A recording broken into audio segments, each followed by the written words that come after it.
여기는 이제 물질의 이중성인데요. 제목, 물질은 기본적으로 뭐예요? 입자잖아요. 입자의 물질인데, 혹시 이 물질도 입자긴 한데, 추가적으로 파동성을 가지고 있지 않을까? 추가적으로, 마치 빛처럼, 빛이 파동인데 입자가 되는 것처럼, 입자인 물질도 파동성을 갖고 있지 않을까라고 해서 접근한 겁니다. 물질의 이중성 반대로. 드브로이 아저씨가 이런 말을 처음 얘기를 했어요. 저기 아인슈타인 거 보고 거꾸로. 그래서 이 제목이 드브로이 물질파라고 부릅니다. 자, 물질파의 정의. 1924년에 드브로이 아저씨가 빛이 파동과 입자의 성질을 모두 갖는다면 거꾸로 전자와 같은 입자도 파동의 성질을 가질 수 있을 수도 있지 않을까? 라고 얘기합니다. 있지 않을까? 라고 이제 얘기를 하고요. 나중에 실험적으로 이제 밝혀지겠죠. 이와 같이 물질 입자가 나타내는 파동을 물질파 또는 드브로이파라고 불러요. 그럼 입자가 파동성을 가질 수 있다라고 했으니까 입자가 파동성을 가질 때는 파장이 있을 거 아니에요. 그래서 2번이 시험 문제 나온다는 거죠. 물질파의 파장입니다. 물질파, 그냥 파동의 파장이 아니고 물질파의 파장입니다. 질량이 m인 입자가 일정한 속력 V로 특정 속력 V로 운동할 때 그때의 물질파의 파장은 다음과 같다라고 되어 있네요. 자, 파장은 운동량분의 플랑크 상수. 요게 어디에서 나왔냐? 여기 어디서 나왔냐? 요거는 광양자설에서 나온 거예요. 빛 입자의 광자가 파동성을 띠게 될 때 파장은 운동량분의 플랑크 상수. 요렇게 이제 광양자설에서 얘기가 나왔습니다. 아인슈타인이 그거를 이 양반이 그대로 갖고 오는 거예요. 갖고 와가지고 야야야, 물질의 경우에 운동량 P는 m 곱하기 v니까 여기다 대입을 해서 이거 한번 보자. 이거 해석해 보자. 자, 물질파 파장은 mv분의 h인데요. 해석을 해보자. 질량이 크다. 뭐 야구공, 뭐 탁구공 이렇게 질량이 크면 파장이 엄청나게 작아요. 우리가 알고 있는 질량이 매우 크잖아요. 일반적인 물질들이. 그러면 이게 파장이 너무 작아서 파동성은 사라지고 입자성만 나타나요. 질량이 굉장히 작아야 돼요. 전자처럼. 질량이 엄청나게 작으면 파장이 좀 커지잖아요. 그러면 이제 파동성이 등장하는 거예요. 요렇게 이 양반이 해석을 했다. 해석을 그렇게 했대더라. 물질의 경우에는 기본적으로 질량이 뭐 크니까 전자 이런 거에 비하면 엄청 크잖아요. 기본적으로. 그러다 보니까 입자성만 나타나요. 파장 자체가 너무나 작아서 입자성만 나타나요. 그런데 전자나 뭐 양성자, 중성자처럼 질량이 너무나 작은 경우에는 파동성이 등장하기도 해요. 라고 설명을 합니다. 그런데 시간이 지나서 이 물질파를 확인하는 실험이 일어나게 됐죠. 요거 하기 전에요. 시험 문제 물어보는 게 요걸 물어보네요. 요거 잘 물어봐요. 요거 잘 물어봐요. 운동 에너지는 2분의 1의 mv 제곱이고요. 2분의 1의 mv의 제곱을 식정리한 거겠죠. 2분의 mv 제곱인데 위에다가 m 곱하고 밑에다가도 m 곱하고, 그래서 위에는 m제곱 v제곱 되죠. 그러면 2m분의 p제곱이 되죠. 이렇게. 그래서 이게 운동 에너지예요. 그러면은 2m 넘기고 루트 씌우면 운동량 P는 루트 2m의 운동 에너지에 이렇게 되겠죠. 자, 그래서 P 자리에 요걸 집어 넣을 수도 있어요. 물질파 파장은 루트 2m의 2k 분의 h. 자, 요걸로 문제 푸는 경우도 많이 있습니다. 운동 에너지가 뭐 2배가 되면 뭐 이런 식으로 문제가 나와요. 얘는 몇 배가 되니? 루트 2분의 1배요. 뭐 이런 식으로. 자, 그래서 요식도 같이 알아두세요. 요식도 알아두시기 바랍니다. 또 있죠. 하나만 더 알려드릴게요. 운동 에너지가 클수록 파장이 짧다. 뭐 이런 거. 요 공식에서 나오는 거고요. 또 하나 더 있는데. 파 람다가 MV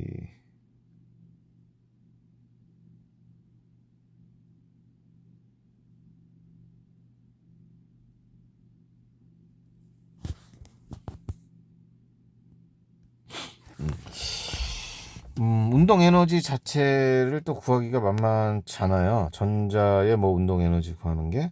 자, 그래서 또 하나 나온 게, 이거. 전하량 곱하기 전압. 우리 앞에서, 일의 양, 전자가 하는 일의 양은 전자의 전하량 곱하기 전이차. 뭐 이런 거 배운 적이 있을 거예요. 자, 요게 전자가 가지는 운동 에너지랑 같다라고 놓게 되면 요식이 이제 성립하잖아요. 그러면 양변에다가 m을 곱할까요? 2는 넘기고 2 곱하기 m 곱하기 전하량 2 곱하기 전압 v는 m 제곱 v 제곱이 되잖아요. 너는 p의 제곱이 돼요.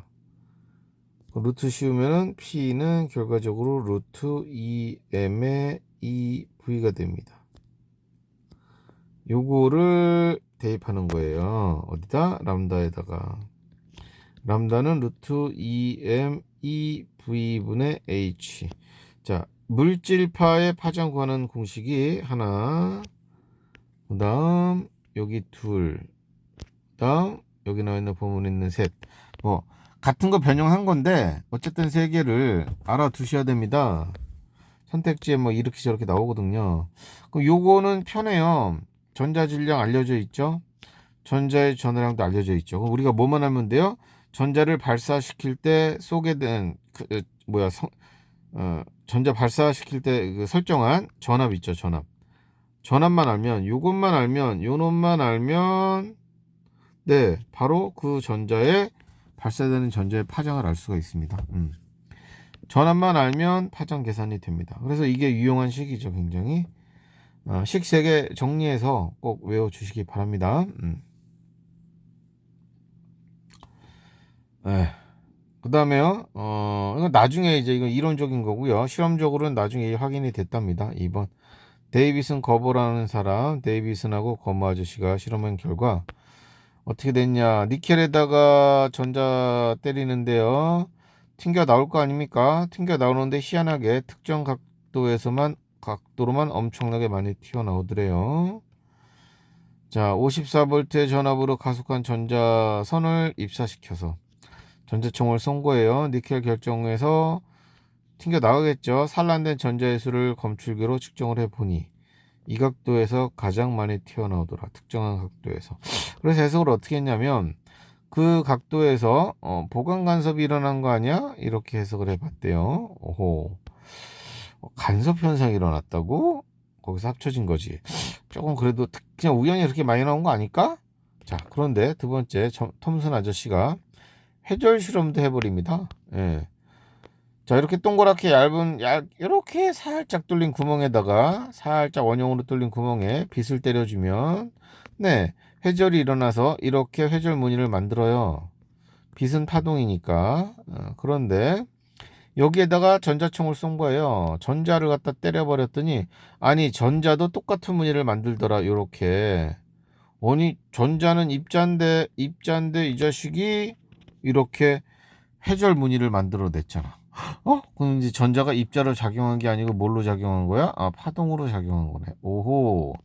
전자의 파동성을 알려주는 아주 대표적인 실험입니다. 어쨌든 이 두 개의 실험으로 전자라는 입자는 파동성을 가지고 있네 라고 확인받게 됩니다. 결론, 그래서 물질도 이중성을 가지고 있어요. 자, 물질도 빛과 마찬가지로 입자성과 파동성을 모두 가지고 있어요. 당연히 둘 중 하나만 관측이 됩니다. 입자로 관측이 될 땐 파동성이 숨을 거고요. 파동이 관측이 될 때는 입자가 숨을 거겠죠. 일상생활에서 물질파를 관측이 안 되는 까닭은 기본적으로 질량이 더 크니까 질량이 더 크기 때문에 다 입자성만 드러나는 거예요. 파동성은 어렵죠. 그렇게 보고 있습니다.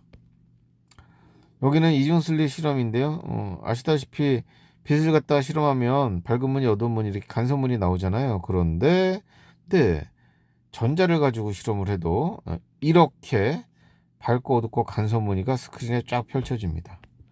간섭무늬죠. 이렇게 예상했으나 이렇게 나오더라라는 얘기예요. 자, 그래서 보강과 상쇄 간섭이 일어납니다. 보강 상쇄가 일어나더라. 자, 이러한 전자의 물질의 이중성, 전자가 파동성을 가질 수 있다. 이걸 가지고 현미경을 만들어서 우리는 또 사용도 하고 있네요. 그래서 현미경도 뭐 가끔 물어봅니다. 자, 광학기기에서 가까이 있는 두 점을 구별할 수 있는 능력, 굉장히 정밀하게 볼 수 있는 능력이겠죠. 이거를 분해능이라고 합니다. 여기 보시면 얘네가 지금 배율이 다 똑같은 사진이에요. 예를 들어서 뭐 400배로 확대한 사진이라고 할게요. 셋 다 똑같은데 이 새끼는 두 개인지 구별이 안 되죠. 이것도 아리까리하죠. 근데 너를 보시면 상이 두 개라는 걸 알 수 있죠. 얘가 분해능이 우수한 거예요. 배율은 똑같아도 분해능 자체가 이렇게 다를 수가 있습니다. 자, 어쨌든 가나다에서는 다가 분해능이 우수하다 이렇게 보시면 되고요. 자, 분해능은 이렇게 가까이 있는 두 점을 구별해 볼 수 있는 능력인데요. 당연히 미시한 세계를 볼 때는, 미시 세계 볼 때는 굉장히 중요하겠죠. 자, 이 자식은, 이 분해능은 빛의 파장이 짧을수록 분해능이 좋습니다. 자, 분해능은 비례합니다. 구경분해, 뭐 전미경이 어떤 그 렌즈의 구경이겠죠. 파장 이렇게 됩니다. 구경분해 파장. 그럼 파장이 짧다는 얘기는 분해능의 분해능 값이 작아진다는 얘기거든요. 분해능 값이 작다는 게 우수하다는 뜻입니다. 분해능의 숫자가 작을수록 우수한 겁니다. 좋다라는 뜻이.